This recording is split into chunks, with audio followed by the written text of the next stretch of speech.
All right, gang, more on normal distributions, Math 1500 here. Some simple stuff at first, nothing crazy. Let me see if I've got my calculator. No, I'll just use the calculator on the computer.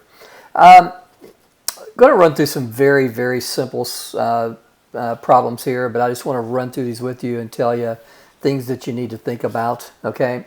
So first of all, it says scores on the university exam are normally distributed with a mean of 68, standard deviation of 9. Remember, you got to have the mean and the standard deviation to work normal distribution problems. What proportion of students score above 77? So guys, what we're being asked to find there starts with a P. So we should know by now that we have a normal CDF problem. And I think what I want to do is I want to do a split screen here and get real fancy. This is about as fancy as I get, so I guess you'll get used to that.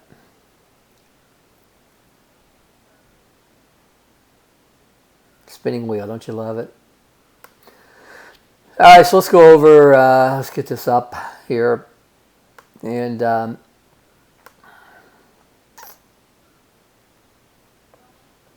okay, that looks like that's as far as it's going to go. Okay, well, anyway, we can look at the screen right there. Okay, let's clear out. I've been teaching matrices in my other class, so again, scores on the university exam mean 68 proportions. So, gang, we're going to go to distribution. We're going to go to normal CDF, which is number 2. We want above 77, so that goes from 77 up to E99. With a mean of 68 and a standard deviation of 9. All right, so paste. You'll see it goes into your home screen. Hit enter. So the answer here would be 0.1587.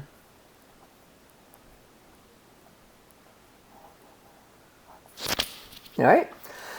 Second problem, what proportion of the scores in any normal distribution is below a raw score with a z-score of 1.15? Now guys, remember, z-scores follow a normal distribution, mean 0, standard deviation 1. So we want below 1.15. Now for some of you, it's going to be kind of nice to draw the normal distribution just to get a picture, especially when we get into harder problems like we're going to do tonight, here in just a second. So I have a z-score of 1.15, which will be right there. I know it's to the right because the mean is always situated in the center at 0, so this has to be to the right. And I'm looking at the percentage or proportion, same thing, of scores that is below. So gang, it's still the same type of problem. Second function, distribution, number 2. So we want below 1.15, so we go all the way down to negative infinity. And we're going to go up to 1.15. But since we're dealing with z-scores, the mean will be 0, the standard deviation will be equal to 1. All right? Hit twice, so the answer is 0.8749.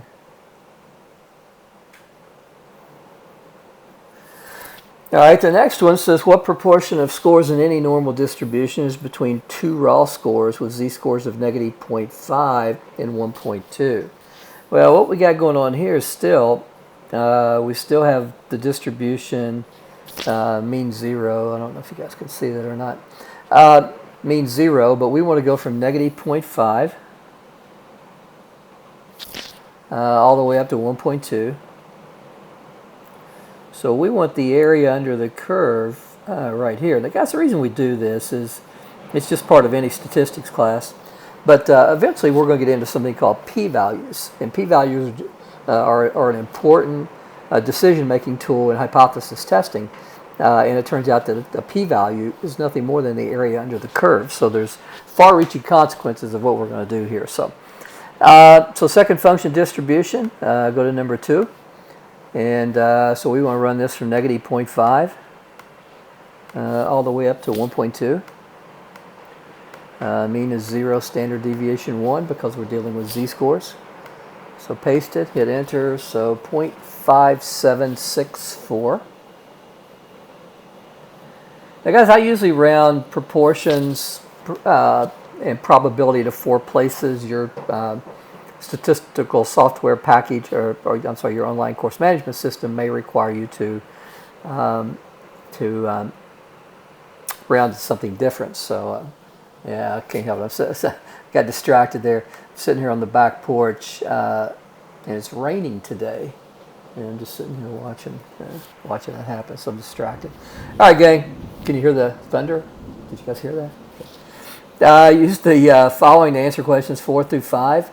So the battery in an iPod has a run time until it needs to be recharged. Okay, that is normally distributed with a mean of 6 hours and a standard deviation of 30 minutes. Well, guys, first thing I see is the mean and the standard deviation are given to me in different units. One's in hours, one's in minutes. So I think we all know that 30 minutes is 0.5 of an hour. So the first thing I got to do is I have to get my mean and my standard deviation in the same unit. So instead of, I could have gone minutes. I could have gone, 360 minutes. But looks like things are given in hours, so it's going to be easier to do that. So what is the probability the randomly selected battery must be recharged in less than 5 hours? So gang, what I've got going on here is, I've got a mean in the center of, 6 hours. And I want to look at this 5 hours and see the probability that it needs to be charged in less than 5 hours. So guys, same type of problem. Second function, distribution, number 2. So we have negative infinity to the left because we're looking at the area below. We come up to 5 hours. In a distribution, it has mean 6, standard deviation 0.5. Now, if you put 30 there, you're going to do something crazy. But you shouldn't put 30 because I just told you not to do that. So guys, what we end up getting there is we end up getting a probability equal to 0, which says when you have a standard deviation of 0.5, there are very, very, very few. There's still a calculable probability, but the calculator isn't going that far out in terms of rounding. So it's apparently very, very, very, very slow. Very, very, very, very low. And the calculators just said it's too low to report, so we will report that as a probability of 0. Number 5 says, what is the third quartile, Q3, of this distribution? Now, guys, I want to teach a little bit here because this is a little bit different. So, gang, we've got this normal distribution with a mean of 6 hours. And we got a standard deviation of 0.5 hours. What we want to do, if you remember the third quartile, so Q3 equals the number which has 75% of the values below it. So guys, we know that right here, we know that the mean is at the 50th percentile. It has 50% of the scores below it because it cuts the distribution into 2 equal parts. But there has to be some score out here, some number of hours, that has 75% of the distribution below it. Now guys, notice that we're not looking here for a proportion, a probability, or percentile, proportion, anything that starts with a P. We are looking for a score that has a certain percentage of scores either above or below it. And guys, when you run into a situation like this, you can almost guarantee yourself that you're going to be looking at an inverse norm key. We know the mean is 6. We know the standard deviation is 0.5. What goes in the first position is the percent below as a decimal. Well, guys, Q3 has 75% below, and as a decimal, 75% is 0.75. So again, we can go over here to distribution, go to number 3, which is inverse norm. So we have area, because that's always area below. The mean is 6. Standard deviation 0.5. Paste it and solve it. So guys, the answer there would be 6.337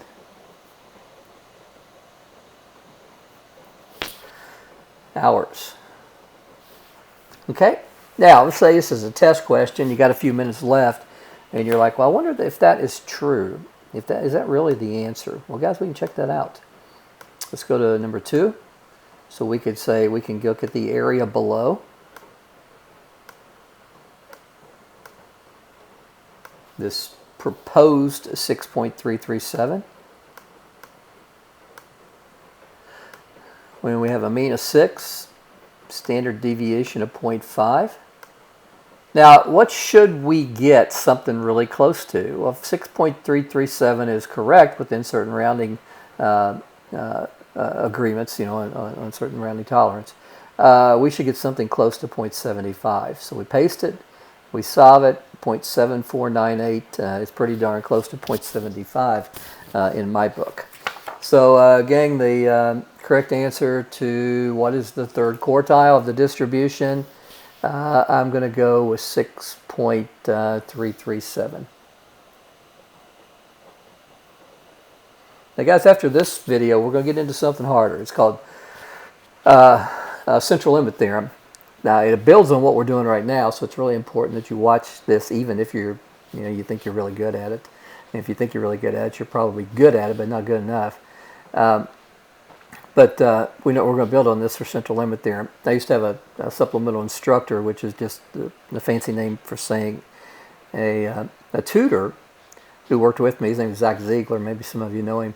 And he always told me that by far, hands down, no questions asked, the central limit theorem was the hardest thing that we do in 1500. So guys, get a good solid foundation with this normal distribution stuff. Now hang in there, even if you think this is easy. Hang in there. Let's get as good at this as we can, because we're going to need it. Okay.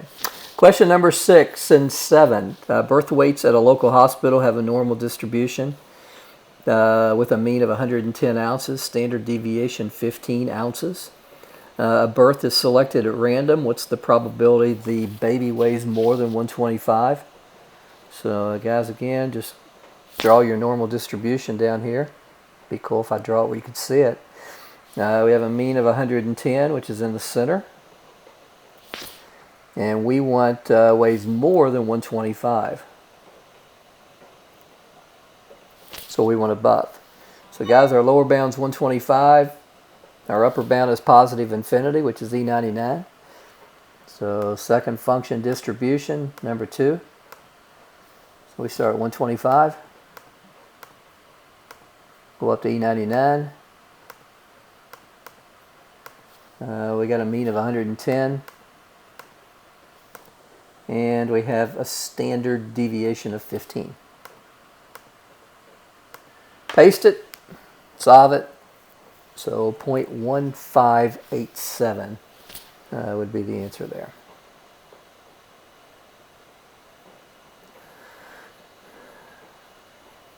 Now you might, if you're paying attention here, you might be saying, wait a minute, that's the same answer we got up here. And I did this on purpose because I want you to think about something. The score that we're finding, the score up here is 77. And notice that that's the mean plus 1 standard deviation. So this has a z-score equal to 1 because the score of 77 is 1 standard deviation above the mean. So its location is 1 standard deviation of the mean. Therefore, it's got a z-score equal to 1 because that's what z-scores do. Well, notice down here, it's got a percentage 0.1587 as well. But if you notice the 110, the mean, plus a standard deviation of 15 is 125, which in this distribution is 1 standard deviation above the mean. So it also has a z-score equal to 1. So any two scores in a distribution have the same z-score, we'll have the same percentage or proportion or probability above and below. So they'll have the same answers above and they'll have the same answers below. So guys, number 7, what proportion of infants has birth weight between 125 and 140? These are always easier problems because we don't have to worry about the infinity. So I'm just going to go 125 up to 140. And we got a mean of 110, standard deviation 15, right? So paste it, go for it. So guys, 0.1359 is the answer to this problem. All right, most of you are probably getting pretty good at this stuff, and that's good. All right, so cool. Now let's get a little harder problems. All right, and guys, I'll tell you what, somebody's at the door. Hold on, I'll be back in 30 seconds.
All right, guys, sorry about that. Hopefully you've already got all these worked.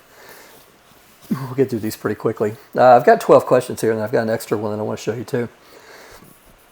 So use the following questions, 8 through 10. So the questions that we're going to be concerned with right now are these 3. So it looks like a marketing research company employs a large number of typists to enter data into a computer database. The time taken has a normal distribution with a mean of 90 minutes, standard deviation 18 minutes, so both of those are in minutes, so it's good to go. A candidate is automatically hired if he or she learns the computer system in less than 100 minutes. A cutoff time is set at the slowest 10%. Anyone slower than this cutoff is not hired. Now, guys, something to consider in this situation is it's so tempting in this type of problem where we have a mean of 90 and a standard deviation of 18 to think that these people are slower. But these times over here are smaller, so these people are faster. So the people who are slower actually turn out to be up here. So it says a candidate is automatically hired if they learn the system in 100 minutes. So anything less than that, I'm going to put auto hire. But then there's a cutoff time set to the slowest 10% that I don't know. But whatever those slowest 10% up there, they're not going to be hired. They're automatically dismissed from consideration for the job. Okay, so let's ask some questions here. What proportion of new typists takes more than 2 hours to learn the system? So more than 2 hours, going to be simple. So we want to see, are we in hours or? Okay, so it was in minutes. So 2 hours is 120 minutes up to E99. Mean of 90 and standard deviation 18. So the only trick there is you have to change 2 hours to 120 minutes, okay? And hopefully you know that. All right, gang, so the first, not very many, takes more than 2 hours to learn a computer system. In fact, it's only, 0.0478. So approximately 4.8% of new typists takes more than 2 hours to learn the system. What proportion of candidates will be automatically hired? Well, it says right here that you're automatically hired if the person learns the system in less than 100 minutes. So that's going to be really simple to do. Less than 100 minutes means we go all the way down to negative E99. Doesn't make sense because we include the negative numbers, but let the people who model this distribution worry about that. So what do we say, less than 100 minutes? 90 and 18, right? So the proportion that will be automatically hired will be 0.7107.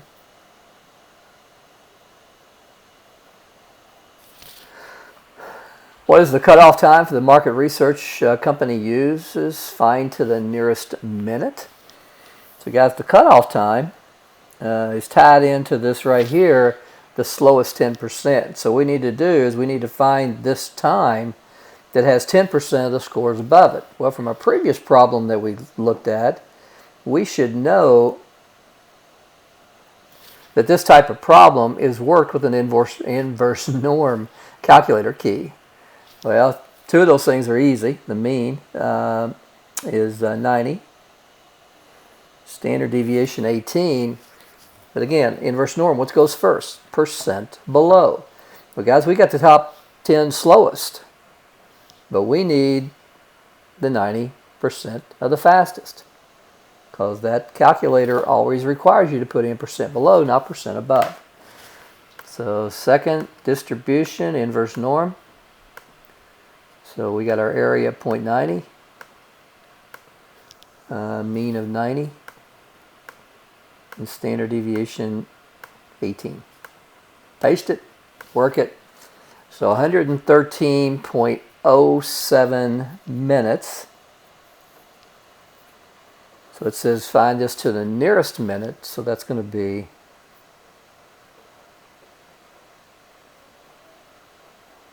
113 minutes.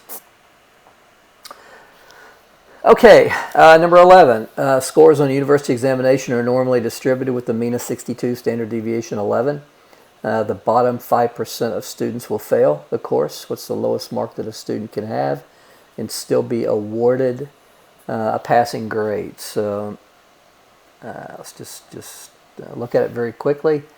So we've got a mean of 62. Standard deviation equal to 11. So those two numbers are accounted for. Bottom 5% receive Fs. So it's the lowest mark that they can, so in essence we want the bottom mark of the top 95%. But it doesn't matter, guys. Inverse norm requires you to put in percent below, so 0.05. Mean of 62, standard deviation of 11.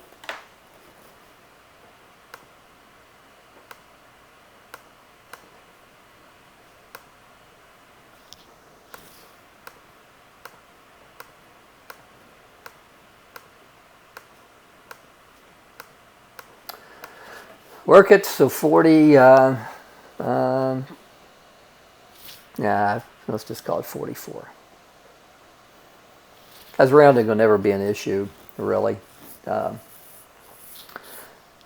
except you know, you got to round appropriately, and like on on the online course management system, you'll just round according to what the instructions tell you. All right, gang, number 12 is a little harder, and number 13, which I'm going to add here in just a second, is even harder. So thanks for hanging around. So number 12 says a soft drink machine can be regulated so it discharges an average of mu ounces per cup. So we don't know the mean. If the ounces of fill are normally distributed with the mean, with the standard deviation of 0.4 ounces, what value should mu be set at so 6-ounce cups will overflow only 2% of the time?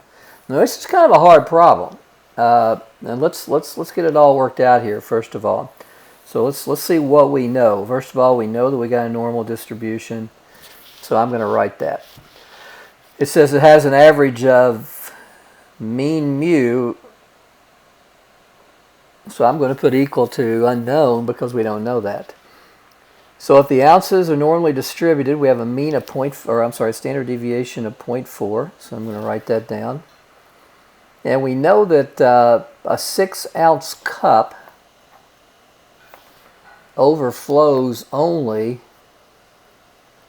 2% of the time. The only way it can overflow is if it has more in there than 6 ounces. So it's going to put that in there only 2% of the time.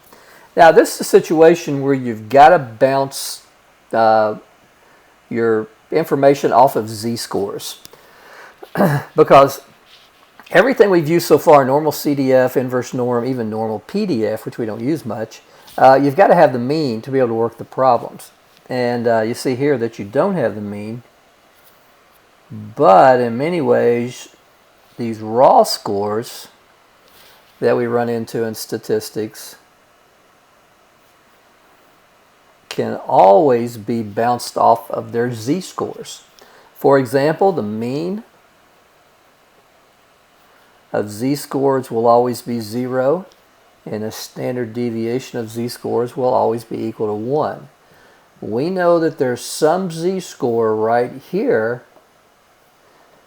that also has 2% of the distribution below it that has to coincide with the 6.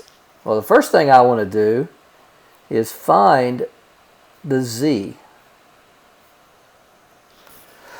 Now let's think about it. If we want to find this, what are we going to do? Well, we want to find a score from a distribution that has a certain characteristic, so we're going to use the inverse norm.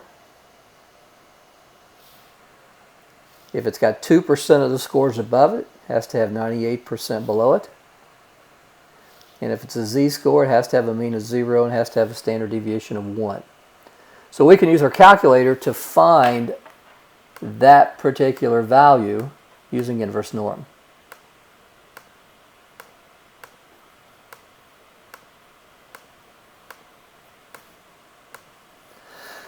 So the z-score is 2.05. Let's just call it that.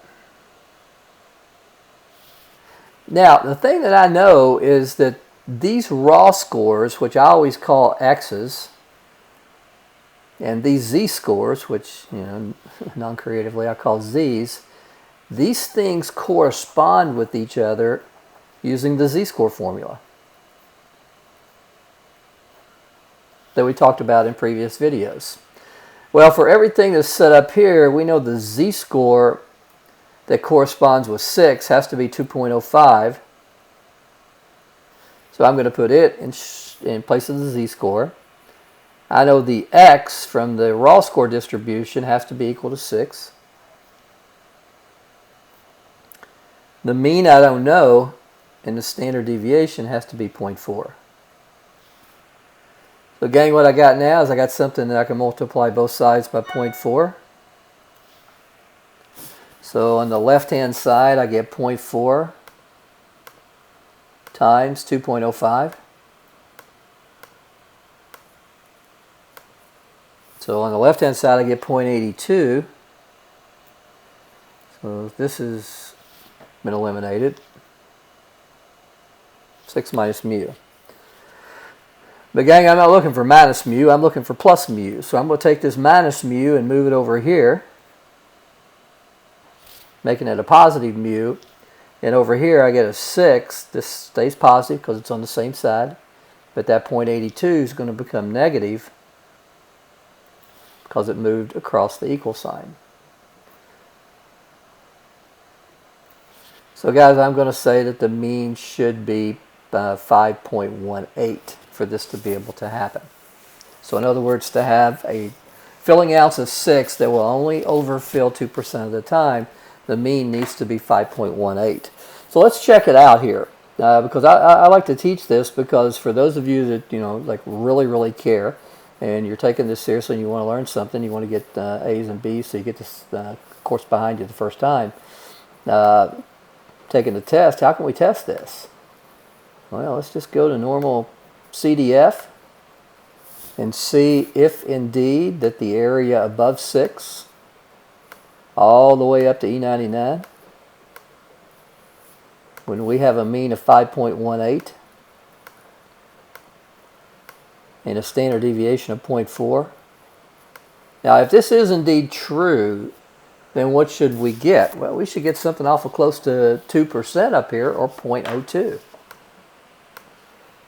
And guys, I don't know about the rest of the questions. If this was on an examination, I would feel comfortable walking out of there knowing that the 5.18 was correct, okay? Now, let me give you one more type of problem, and we'll end this video. It's going to be kind of a short video.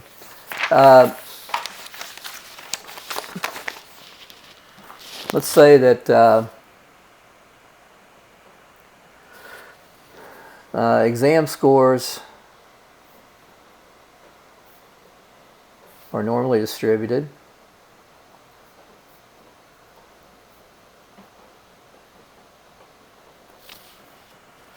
with mean mu and standard deviation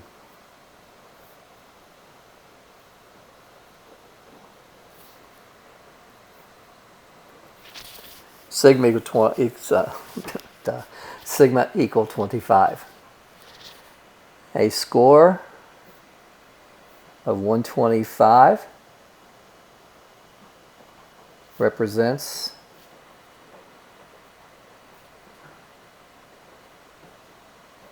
the 80th percentile. What is the value for mu? Now guys, a lot of students, especially the ones that aren't going to be successful at this stuff, will look at that and they'll completely lose their mind. But students who do this kind of stuff and turn out to be successful at it will use information from previous problems to help them work these types of problems. So if we think about the previous problem, which really looks like what we want to do here, guys, what did I do first? Well, I drew a distribution of what we call raw scores. Our x's, which are exam scores here. The mean we don't know, but we know the standard deviation is 25. We know this score 125 represents the 80th percentile. Well, to be at the 80th percentile, we would have to be way up here, because the 80th percentile means that you have 80% of the scores below it. By definition, percentile ranking tells you the percent below. So we know we've got that. Now, what did I do next? Learn from the past. Well, I set up z-scores. I said these raw scores can always equate with z-scores, which do have a known mean and a known standard deviation. And there has to be some z-score that corresponds with 125. Well, what's the common information between this z we got to find and 125? Well, it has to have 80% of the distribution below it.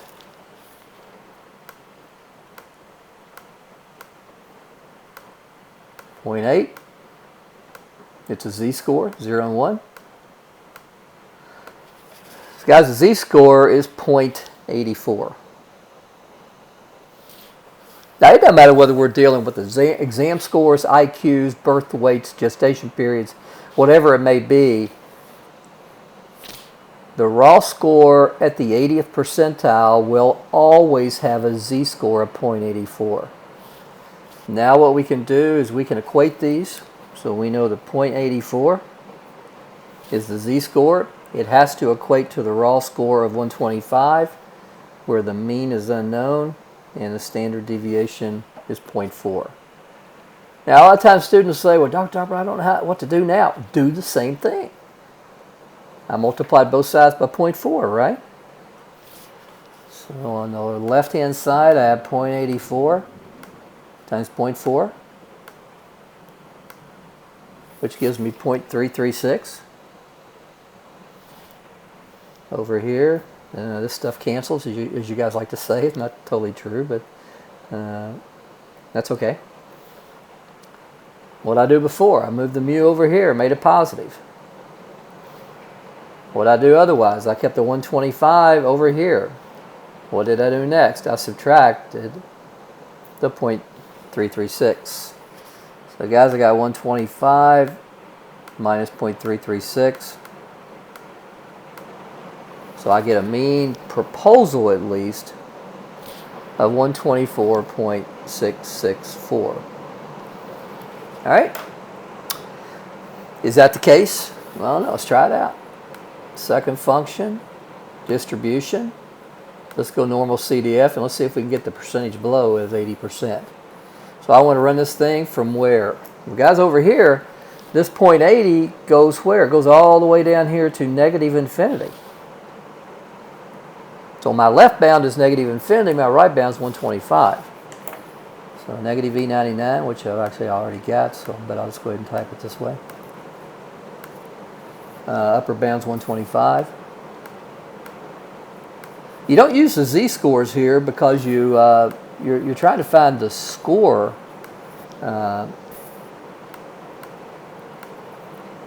The exam score.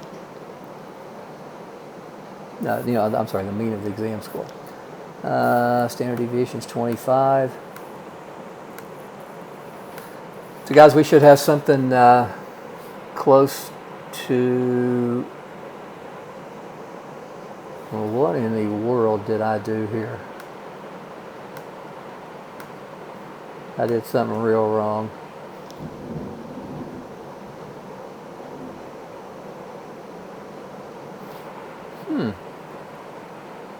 Well, I'm actually kind of glad that happened. What's going on here? Okay, so we've got 125 is at the 80th percentile. Guys, let's go back through this. I must have typed something in wrong. So I need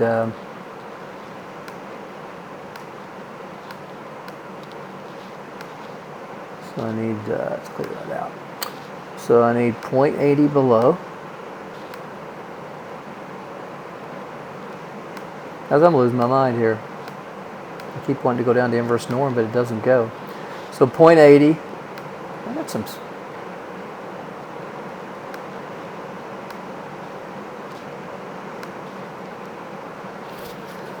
Well, see what's going on. Something wacky is going on with my calculator.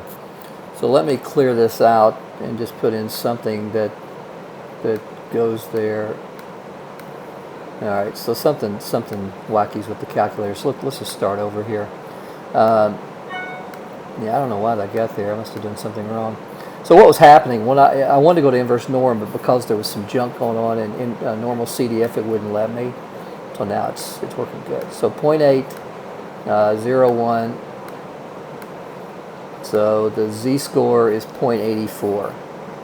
Okay, so over here we're going to have a z-score of 0.84, equates to a raw score of 125, with a mean that we don't know, and a standard deviation equal to 25. So I'm just going to go 25 times the answer. What that'll do, that'll bring the 0.84162 to bring everything down here. Let me multiply by it. Okay. The answer key is right there as a blue letter or blue function. So I get 21.04 on the left side. I've got 125 minus mu on the right side.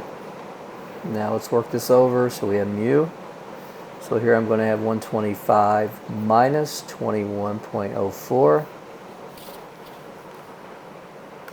So I'm just going to go 125 minus the answer. So it brings the 21.04, 053084 down. So guys, I got a mean here of 103.96. Now let's try it, okay? So I go back and check my distribution. So do I indeed have below a score of 125 when the mean is 103.96?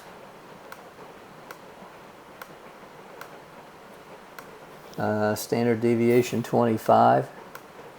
Do I indeed have 80% of the distribution below it? And you'll see that I do. You know, I'm actually glad that happened. I really am. I'm not invincible. I don't know where that went wrong, but let's put a baseball cap on this. For the UK there. Well, that's probably about the ugliest thing ever. Gang, it's all I got.